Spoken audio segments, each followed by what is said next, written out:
Yan.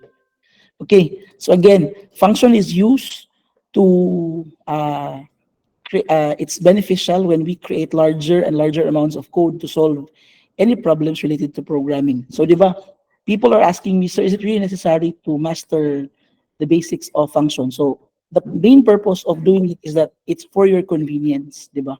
Like for example, if part of the system or the script or the application that you're creating is the constant process of addition or any mathematical operations, instead of doing it manually or repeatedly, what you can do is that you can just call the function na lang. Okay?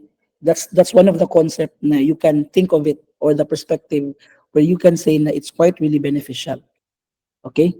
So, formally, a function is a useful device that groups together a set of statements so they can be run more than once. Okay? So, let's all remember muna the syntax of a function para we can understand better kung para sa asa gid siya yun. So, by syntax, si function, it's, wait muna, I'll just copy and paste kaya nasa akong notes man gid, diba? So this is basically the syntax of the function. Okay? When in Python, you need to provide this this, what you call this, the def na keyword. The def keyword indicates or will tell your compiler na you are creating a function. And of course, you have here the name of the function. If you notice, it's in snake casing bitaw. When you say snake casing, gali, it would mean na the words or the characters are written in lowercase and then they are separated, or the characters are separated or words are separated by a underscore. Okay? So, by industry standards, you are to use what you call this one, snake casing, more particularly if you are just like doing prototyping, or maybe you are just doing muna simple scripts. Okay? So, other than that, na dayon, like you can have it your own na dayon, but basically, you need to do snake casings in the naming notation. So the parenthesis on this one is of course the parameter, diba? This part here is the parameter, and of course the argument 1 and 2 and then so on and so forth. These are the arguments that will be the basis on what will be the parameters o kung ano yung gagawin ng parameters natin. Okay? So they can either be variables, they can either be values to variables, or simply they can have it default. Okay? Don't also forget now we have a colon here that will signify that the next line dayon will be an indentation. Okay? Kindly remember that one. So we begin with def, then a space followed by the name of the function. So it's always let's always remember to keep the names as relevant as possible. If the name of the function or the purpose of the function is plainly for addition, you can have anything or you can name it na that will help you identify na, okay, this is the function I use whenever I do addition. Okay? Para masimple siya whenever you trace back some errors as well. Okay? Let's remember na parenthesis comes in pairs and with a number of arguments, and they are always separated by a comma. Arguments or values of the parameters are always separated by comma. It's not always dalawa lang ha.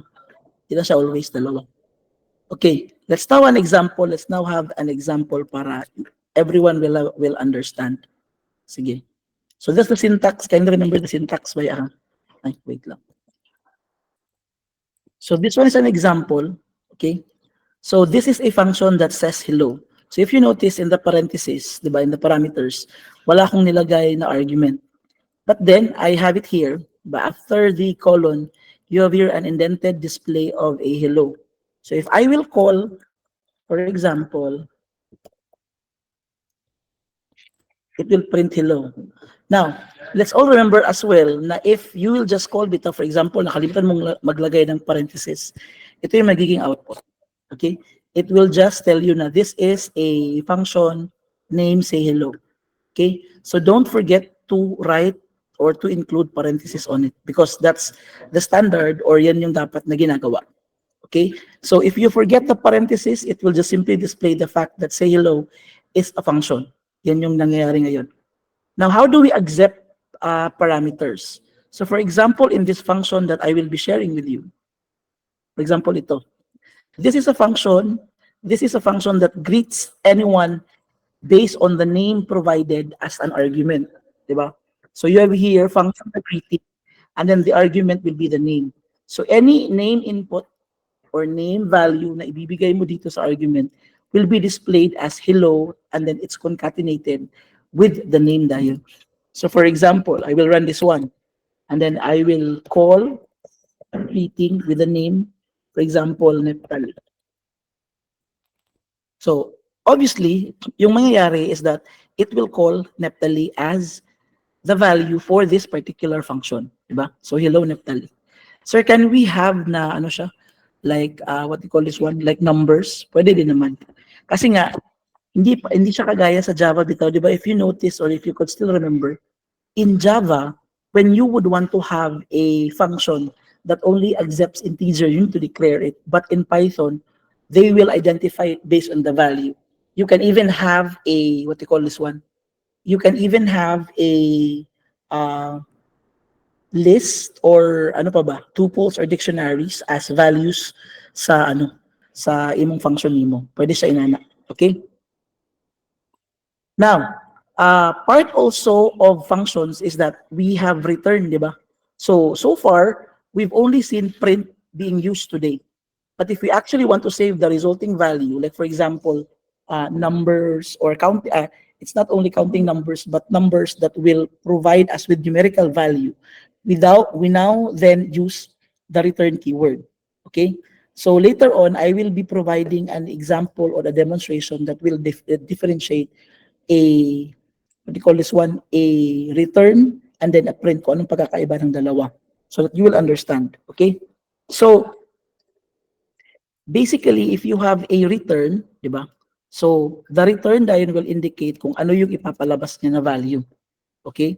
So return allows a function to return a result that can be stored as a variable or used in whatever manner a user wants. Again, remember, the result or the value being provided by the return can be stored as a variable. Okay? Yan yung main difference nila with the print.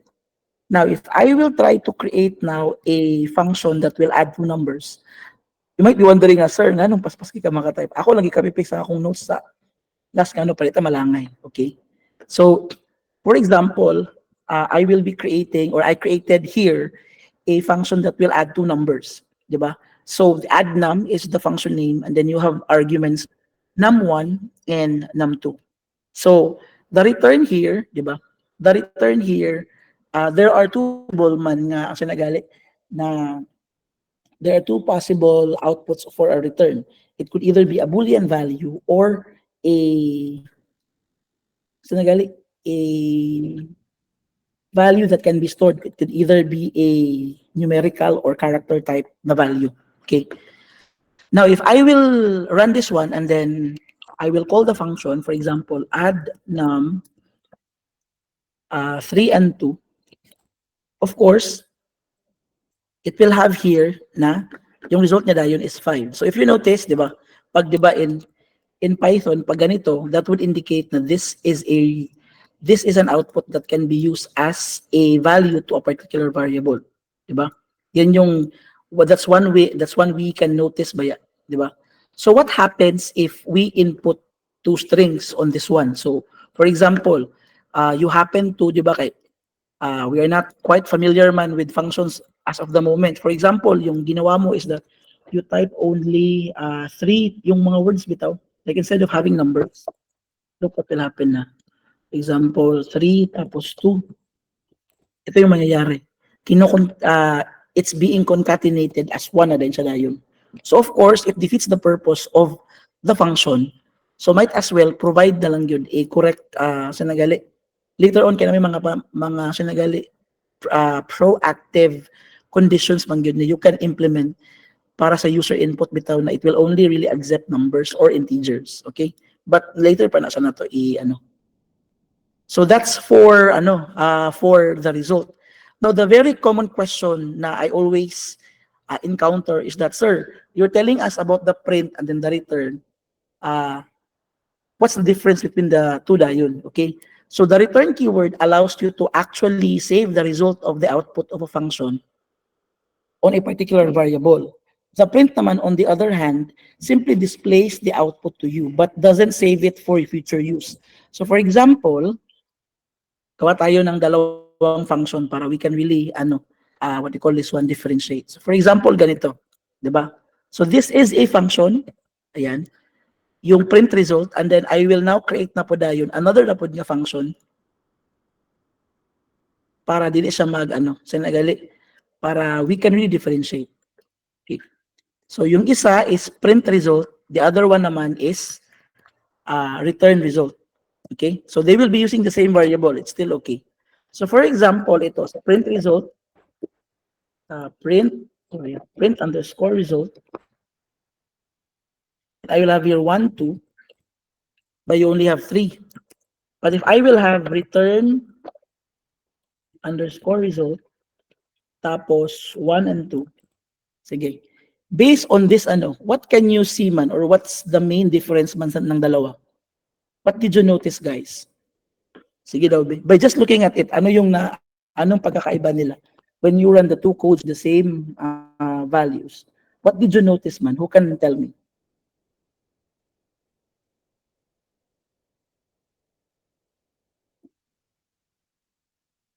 Uy, why can't you answer, man? Anong Sir, what did you notice, man? na nakabutang nga output, sir. Very good. Very good, Jimenez. So if you notice, bitaw, the first three, diba, the first three, we were able to display the answer, but walang out, bitaw. Kaya sa kilid ba, diba? Walang out na nakalagay. So that would mean it just simply prints lang yun. But this part here, if you notice, meron siyang out, diba? So that would indicate na this number 3 here can be stored using a variable. Okay? Yan yung pagkakaiba nila. So, let's now try to, let's try to, what they call this one, save it into a, what they call this, a variable kung masave bagid niya. Sige. At ang unahon kung makasave ba si print result. So, for example, my underscore result is equivalent to, ato na kopyaw na lang din. Okay. Diba? Nasa gigawas, diba? So, if you notice here, may lumalabas. But if I will call the variable na my result, look what will happen. Diba? Walang lumalabas. And then if I will try to check,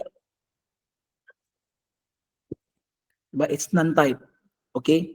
But let's now have the other way around. Yung sa return result naman. If they will have the same bagyod. Okay. Am I right? Return result 1 and 2. Ba't walang lumalabas? Return result, blah, blah, blah, blah, blah, blah, blah, blah, blah, blah, blah, blah, blah, blah, blah, blah. Sige, try na to. Let's try to see if iya bang matawag.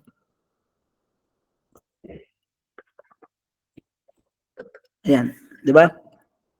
Ay, ang output niya yun. So, kung imo siyang you will try to, what do you call this one? Check the current type of this one.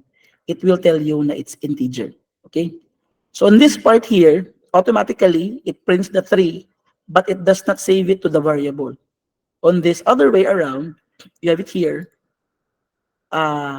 It does not provide you with a but then when you call it, meron siyang lalabas na out, di ba? 3. And when you will try to check the variable type, it's now integer because of the value na nalagay natin na 3, di ba? Did you get the difference already? Can you get now the difference? Nagets ba ninyo, guys? Thumbs up daw, Yes, sir. Very good. Now, but be careful. Notice how the print result doesn't let you actually save the result to a variable. It only prints it out with the print returning none of the assignment. Okay? Kindly remember that one.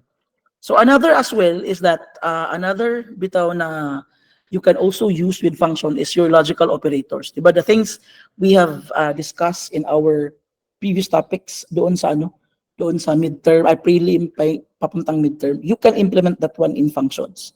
Actually, gali, you can have, what you call this one, multiple implementation of the topics na we have discussed in a function na dayon. Okay? So, for example, eto. For example, di ba, when we say logical operators, we know quite a bit about constructing logical statements with Python already.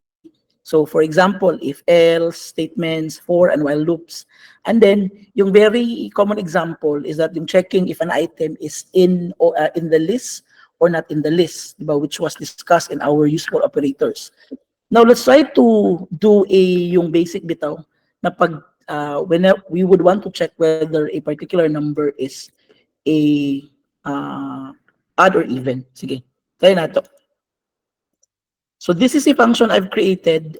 So the name is even check, and then the argument is the number. Okay, this is the number variable will become now the argument, and whatever number I will put here will be considered to be processed on this part here. So number modulo 2. If it results to 0, then that would mean that that's even, diba? So let's try to see if this function works well. Save it here, even underscore check, and then try natin C3. Okay. It returns false. It's because hindi divisible by 2 C3. But if you will try again and then you will have it 30, it's already true. Because 30 is divisible by 2, or it's an even number. Okay? Another as well, we can also try bitaw to check whether a given number is a given list has an even number. Okay? Now, for this particular example, we will now implement for loop and then if else. Okay? So let's return a boolean indicating if any of the number in a list is even. Let's notice how the return breaks out of the loop and exits of the function. Wait muna. So, define muna natin. So, kanina, it's only one number man, di ba? So, karon, we will now have a list, di ba? Just like what I mentioned earlier, it could either be a regular variable, a list, a dictionary, tuples, lahat-lahat ng na-discuss natin, pwede mong gawing argument sa function mo. After that one, we now then go through with the list. So when we go through the list, you can either have a do while, but then yung pinaka-simple talaga is for loop man, diba? So we can have a simple loop. So for each number in the list, we'll now do the following. Okay? Ito yung gagawin natin. We'll now try to evaluate if the number that is being evaluated is divisible by 2 or kung even ba siya. Kung even siya, it will return a true, ganyan. Ito yung lalabas sa kanya, true. And then, if not naman, or otherwise, or else, it will just try to have it pass na lang. Pass means, walang siyang gagawin, okay? So, warning lang nga, I'd like to ano lang muna kay, there might be possibility bitaw nga, my indentation is not correct here. Ako sa i-correct siya guys, ha? Kay, ako naman siyang i-copy-paste akong notes. So, muna akong sinagali na ano last time, kay, error siya pag sa akong indentation. Ayan, very good, wala siyang error. So, for example, I will now have for example, I will now have 1, 2, tapos 3. Oops, anong error? Takes 1 position, but 3 were given. Wait muna. Ay, sorry. Sorry, it's list man di ay. Sige daw, anong mali dito? The list pala, it should be in braces. Pasensya po. So for example, ito. So I can remember because I forgot. It's list man, di ba? It's list. So that would mean na I should have them in square braces or square brackets di ay. Wait ba ko? Okay. Now, you have 1, 2, and then 3. Di ba? If you will try to put it here, yung first na i-evaluate niya is si 1. Di ba? 1 is not divisible by 2. So that would mean dito siya pupunta, pass. Again, si pass would mean na walang gagawin. For example, hindi siya divisible by 2 or hindi siya even. Walang gagawin si script. Okay? Next, you will then now go to number 2. So pag si number 2, if you will try to run this one here on this particular script here, of course, it's 0, so lalabas siya ng true. But still, it will go to the third pagyapon. Kay yung goal lang naman natin today or for this particular script is to check whether meron ba sa in the given list, meron ba siyang at least one even number, di ba? Yan yung goal natin. So, is this enough, di ba? The big question now is that, is this enough? Of course, it's not, di ba? We're not running anything if they are all odds. Ibig sabihin, pag odd siya, di ba? For example, I will change the list into lahat sila, for example, is 1, 5, tapos 3. Pansin nyo, walang lumalabas, di ba? And then that's wrong because in a program, there should really be a possible, a particular output whenever you have an input, okay? So in this matter, we'll try to, what do you call this one? We will try to provide an alternative output if ever wala talagang even number na makikita sa kanyang list. So yung gagawin lang natin is that, papakita ko muna sa iyo yung error na ginawa ko para everyone will understand kung paano ko siya na resolve. Usually, yung common mistake talaga is that ito is nilalagyan na lang ng nilalagyan ng false, di ba? Yan yung usual. I also admit on that one. Like, since now may true sa taas, I'll just put na lang false. That's one of the common good na mistake. Okay? So, what makes this one wrong? This is wrong because this return false at the very first odd number. It doesn't end up checking the other numbers in the list.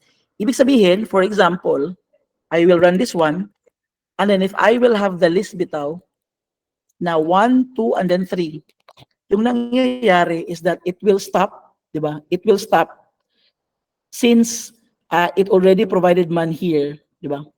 Na pag wala, automatic false na ibibigay mo. Okay? So, yung nangyayari is that it's returning a false after hitting the first odd number palang daan, di ba? Which is quite wrong. Okay? Kaya if you notice, in the given list, you have 1, you have 2, and then you have 3. Si 2 is an even number. So that would mean dapat true gyapon siya gyapon. So this kind of approach, I'm also sa nagali murag na like mali gyapon ko gyapon dani. Muna akong first na approach. So what I did was that yung ginawa ko is that I retain bitaw para you can you can all identify.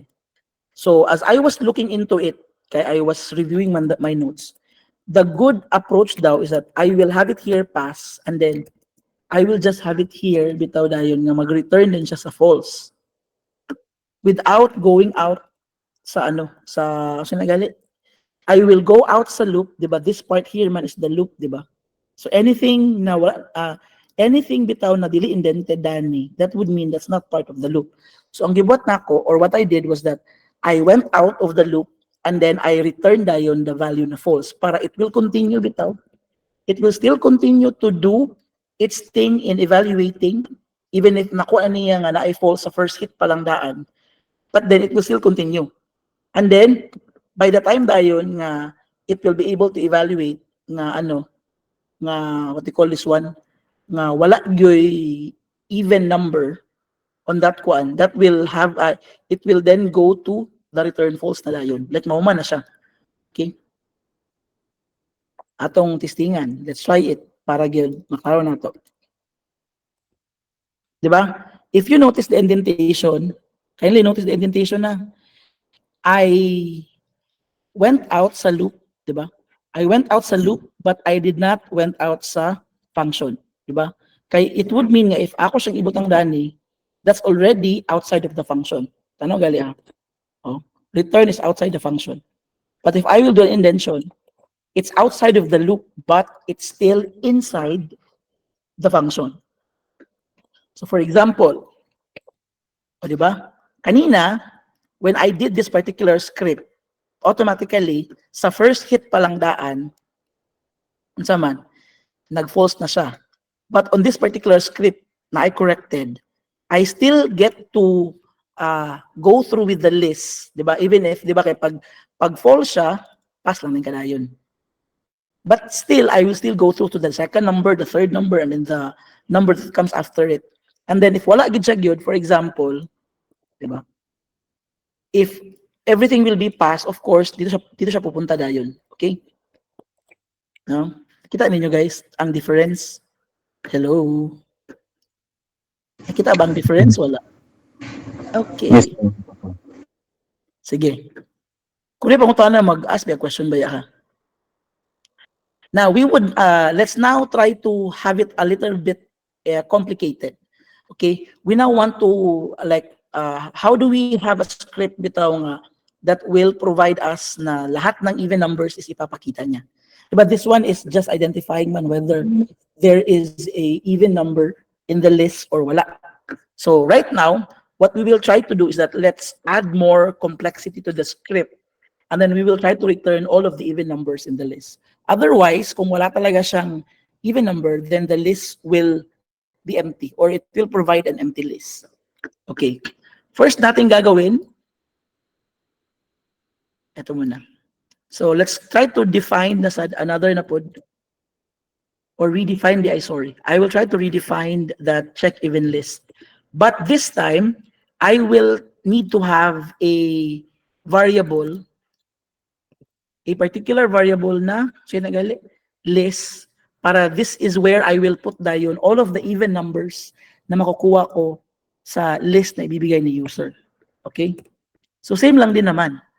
I will still use the for loop na method or na process, not method, process. I will still have here yung if else natin, 'di ba? That's too much indentation. Okay, try natin. And then we'll try to do the pass yung sa else natin. Ay, hindi pa pala. Sorry. I will do append muna. Nakalimot ko. So if you could still remember, the append bitaw, append is used whenever you would want to add numbers on a particular list, di ba? I hope you can still remember the function or the method na append. Okay? After that one, we can go with the else dayon. Okay? Then still, we can do pass. And then after that, tsaka tayo mag-return ng even numbers. So dito, instead of returning, what you call this one? Instead of returning the, what you call this? The true or false na natin, what we will do is that we will try to return na dayon whatever numbers we can get from this one. Okay?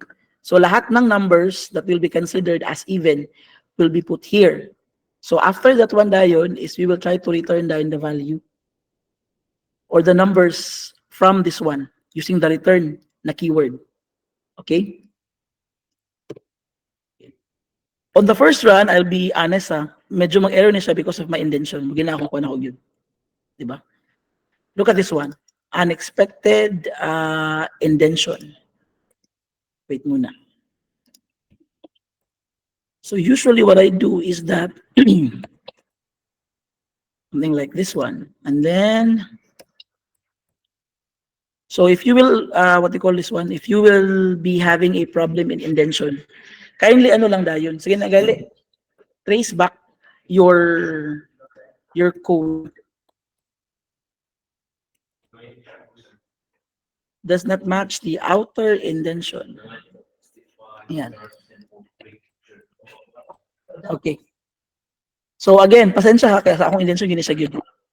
You have it here. So again, this code here, this is an improvised version of this one.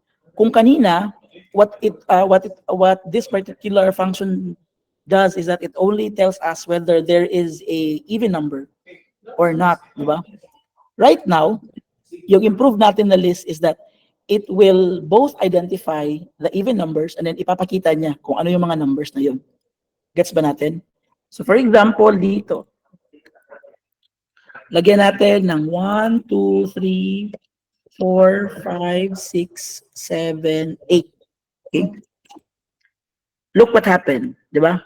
You have 1, 2, 3, 4, 5, 6, 7, 8. Okay? So, from this one, it was able to get the even numbers, 2, 4, 6, and then 8. Okay? So, ano nangyari dito?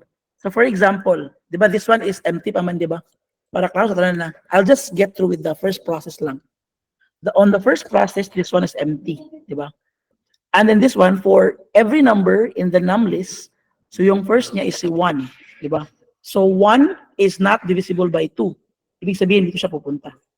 But si 2, yung second round niya dayon, 2 is now being evaluated.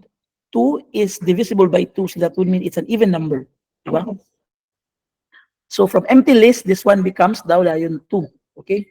So it will then follow through with the next numbers up until sa 8.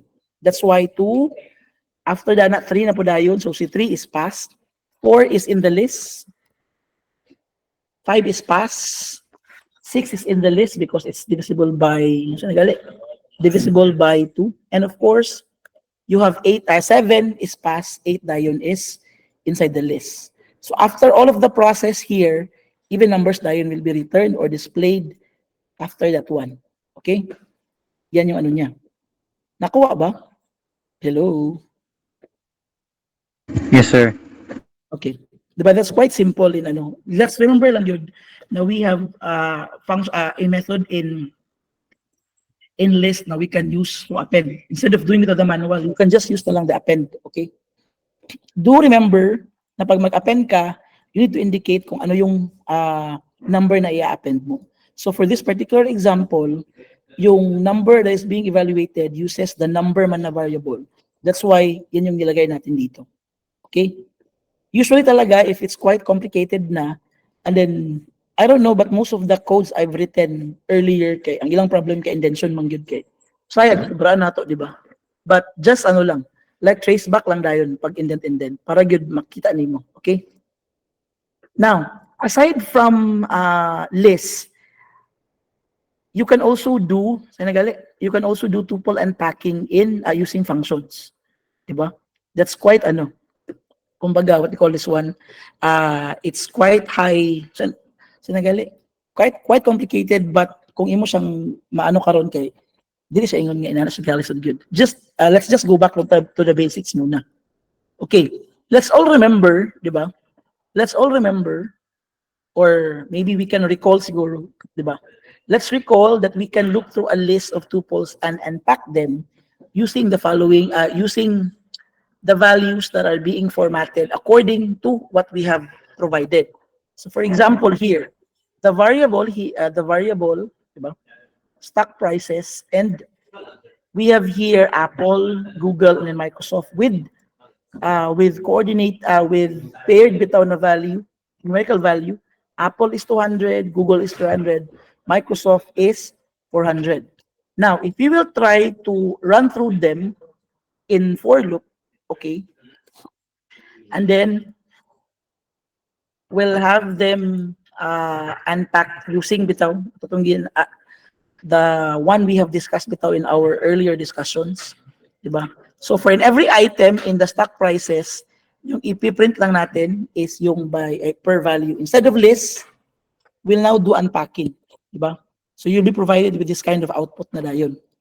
Now, another we could still remember is that in tuple unpacking, for as long as you have provided the same format or syntax for your values, for example, ito, diba? They are in twos man, diba? Like by two man sila. You can have them loop or access, diba? For stock and price, in stock prices, yung ipiprint lang natin is stock. Diba? Pwedeng ganyan.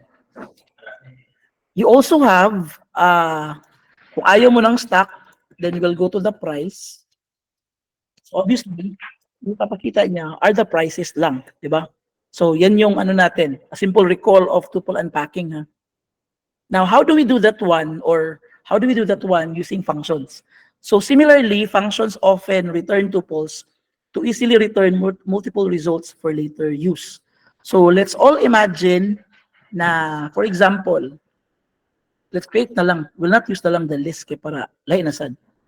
For example, we'll have a list of working hours by employees.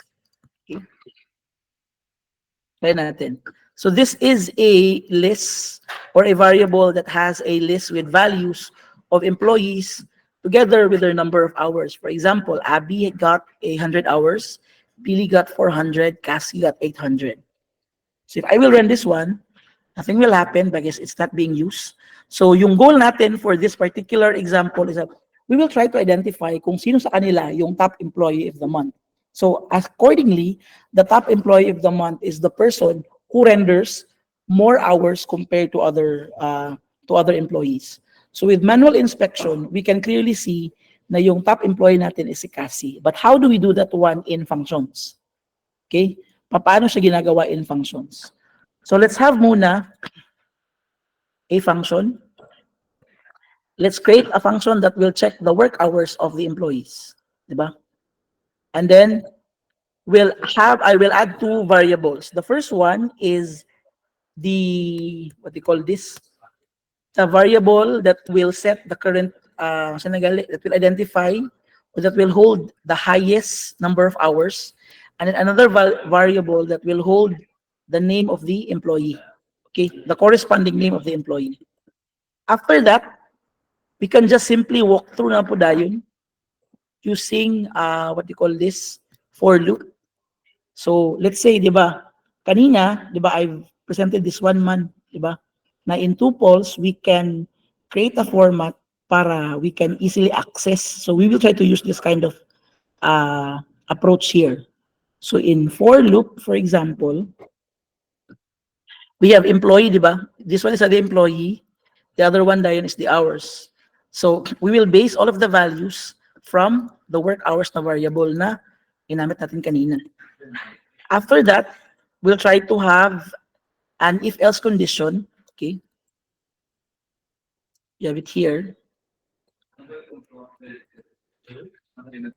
And then, so for example, the current max, sorry. Okay. Oops. You have it here. So for the if condition part, I've written here na, what do you call this? The current max hours, diba, it's 0 pa man. So that would mean na every time I will evaluate dayon, it will then try to go through with this process. Pero later na ako na siya i-mano-mano ha. Para makaroon nato yun. I will have here else, i-pass na po na ito yapon. Let's have it pass and then we'll try to return it dayon. Return nato si, sino ba? Let's have the two of them. Return natin si employee of the month. Correct ba ako? Employee underscore of month. Tapos si, ano ba? Si hours ba? Tama ba ako si hours? Yeah. Current max dapat. Dili si hours. Okay. Current max dayon will become the reference variable man dayon. Oops. Okay. Try na to. There. Oops. Ba't ayaw niyang makuha? Wait. Sorry. Okay. You have it here. Employee check work hours, obviously it's 800. Sir, paano nalabas 800? Okay. Let's try to have muna the mano-mano, okay? Now if you will try to understand it here. Okay. So, you have it here, di ba? So, yung work hours natin, we have 3 values, pero isang list lang siya. Si Abby, si Billy, si Cassie. So, for this particular function, we have declared na yung pinaka-highest muna is 0. Kasi wala man tayo na, there's nothing to be evaluated pa man. And then we even have a blank value for the employee of the month. Di ba? So, we now have a for loop that will try to evaluate dayon the, what do you call this? The values in our list. Okay, remember, you have it here. For employee and then hours, diba? We just followed lang their format. Employee is for the name. The hours dayon is for the numbers indicated here. And then it's coming from the work hours na variable. So if you will try to place the values here, so if hours, for example, We have 100. 100 is greater than 0. Diba? Tinod man sa dinoon. So that would mean dayon na the current max sa iyang next na loop niya, the current max now is no longer 0, but it's now 100. And of course, here, yung name niya is si Abby. But on the next round na po dayon, di ba? We'll have, for example, we'll have the next round. Yung next round, we have Billy, di ba? So Billy got how many hours? 400. So the hours daw is 400 greater than 100. Di ba? True din naman. Now this part here, it's no longer 100 but 400. Then this part here, it's no longer Abby but it's Billy. We go through it again kasi nga tatlo yung values ng kanyang list, di ba? The next part here is that you have 800 is greater than 400, di ba? And after that one, si 400 or yung current max will be replaced by zaman 800, di ba? 800. And of course, Billy will be replaced by Cassie. That's why yung nalabas niya dito na employee of the month is Cassie and the current max dayon is 800. Diba? So if we will try to check whether it's really working, we can even replace here 4,000. So for example, I will have Billy as 4,000, Cassie as 800. So I will run this one again and I will run this one again na po dayon. And then if I will try to check whether it's really working, look what happened, di ba? From Cassie, it now becomes Billy. Kasi I changed man Billy to 4,000. Nagets ba ninyo guys? Ang process? Yes, sir. Thumbs up daw, be? Thumbs up, guys. Please, thumbs up. Okay. Very good. So, that's how you create functions in Python. Though it's quite, kasi nagali, if you can't understand really the basic, maglisod din ka sa ubos na yun. But if you try to review our output for today, guys, let's have a review. Ay, wait muna. I'll have muna the floor for the questions. May question ba? Sige daw, be. Kung may question, kindly turn on your microphone and then ask question. If walang question, give me a thumbs up.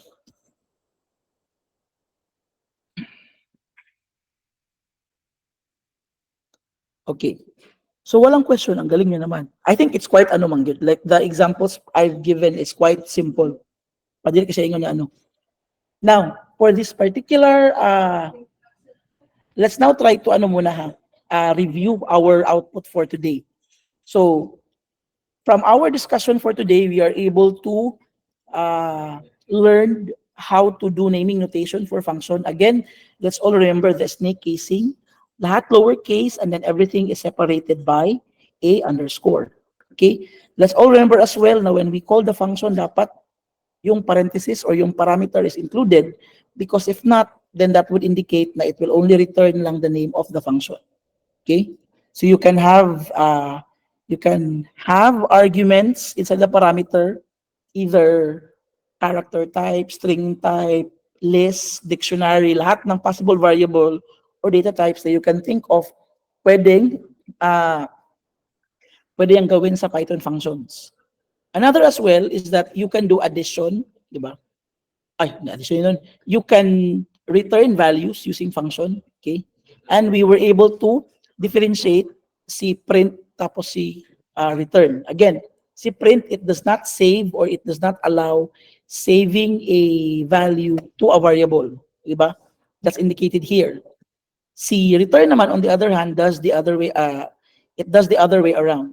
Si result, it will help you or it will provide you or it will allow you to save the value to a particular variable, just like what is being provided here. Another thing we have learned is that you can do logical operators inside the function. Like in general na understanding, lahat ng na-discuss natin ng mga topics in the previous prelim papuntang midterm, you can have it implemented inside the function. Okay? So for this particular example, we were able to identify whether a given list is true or not. We even have it here na yung correct approach, 'di ba dito, it was able to identify whether the list has an even number or not, but then it can't identify or provide an output pag lahat is odd numbers. So we improve this one. Diba? Ito yung first na mali ko kanina. So yung ginagay ko is that I place here return false. So that would mean na yung first pa lang na false, automatic stop na din siya, which is wrong. So we corrected it, we retained the pass, and then again, yung ginawa ko dito was that I did put a return false, but then it's outside of the loop, diba? Remember, it's outside of the loop here. And of course, not it's outside of the loop, but still inside the function. Okay? Kindly look at the indentation. Okay? An improvement naman of the following, of the previous function was that we identify whether the numbers presented are even, but then we want it to be displayed. Okay? Ito yung ginawa natin kanina. Another thing we have provided as well is that yung process of doing tuple unpacking in functions, which is being done with the use of for loop tapos simple if else. Okay?